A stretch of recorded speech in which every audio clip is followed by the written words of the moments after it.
C'est un lieu magique où vous avez une qualité de cuisine et de service.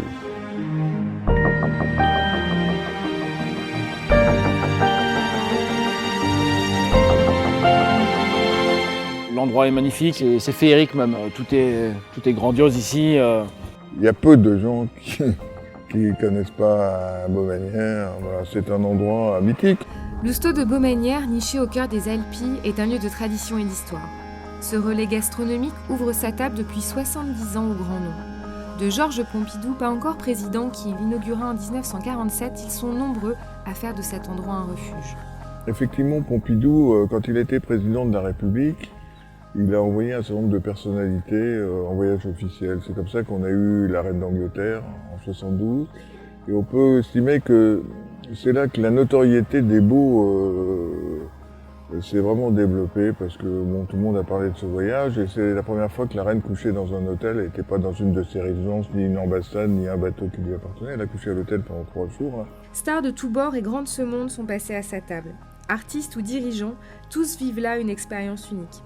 Les chanteurs qui faisaient des tournées ou qui venaient pour se reposer, des acteurs de cinéma aussi qui continuent toujours à venir dans cet endroit. Une photo de Truman dans la piscine, on a eu des acteurs américains comme Kirk Douglas quand il tournait Van Gogh ici. Il y a Robert De Niro qui a tourné aussi à Arles et qui couchait ici. J'ai vu Vincent Lindon ici, j'ai vu José Dayan qui travaillait avec Jeanne Moreau, préparer aussi un spectacle. Tous les présidents de la République sont venus, Giscard est venu, Pompidou est venu, Sarkozy est venu, Hollande est venu, Mitterrand est venu, enfin ils sont tous venus. Un lieu incroyable, propice aux belles histoires où certains laissent même des souvenirs uniques.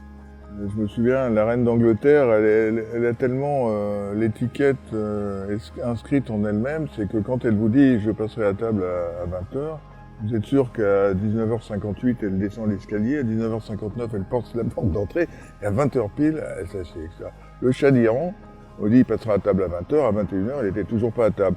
Donc c'est vrai que pour les cuisiniers, c'est un peu compliqué. Saddam Hussein, au bout de 2 jours, un jour à 15h, il me dit, après un déjeuner, il me dit « alors ce soir c'est moi qui invite, c'est pas vous. Alors vous allez me faire une soupe de lentilles, du mérou, etc. et puis de l'agneau farci à la cannelle. » Alors je lui dis « vous êtes gentil, mais en fait je vais pas dire ça comme ça, bien sûr. » La tradition règne ici et encore plus en cuisine où le chef historique et doublement étoilé Jean-André Charial officie aux côtés du nouveau chef Glenn Viel. Moi ce que j'aime, si vous voulez, c'est une cuisine avec des produits frais, bien sûr, les plus frais possibles. Une cuisine où il n'y a pas de chichi, une cuisine qui met en avant la qualité des produits, donc on essaye toujours d'avoir des produits de la plus grande qualité possible. Plus j'avance en âge, plus j'aime que les choses soient directement sur le produit.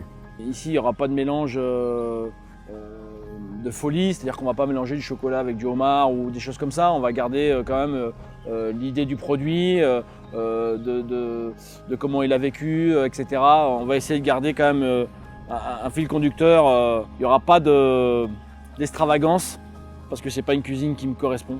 La mission aujourd'hui, c'est de continuer à faire vivre le mythe. C'est-à-dire que quand il y a un événement, quand il y a une personnalité, que ce soit un acteur connu ou que ce soit un écrivain connu, un chanteur connu, qui viennent à Baumanière et qui n'aillent pas dans des hôtels à côté et qui continuent à venir dans cet endroit.